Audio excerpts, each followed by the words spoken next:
Okay, it's Bearwood back here on this repair job I'm doing on this conservatory, I guess you would call it. So the corner's rotten. Now I've got this piece. Check this out. You can't imagine how much time I've had into making this piece. But it's going in now. And I've got maybe it's nice and snug.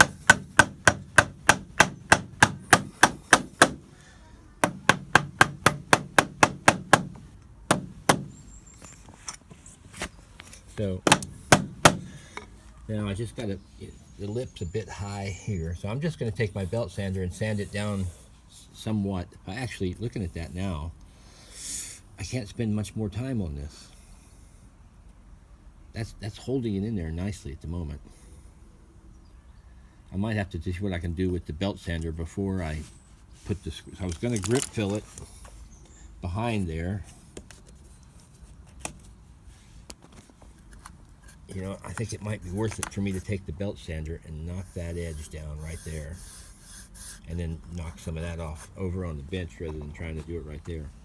So that's what I'm going to do. Take that out again, again, and again, and again. Come on, baby.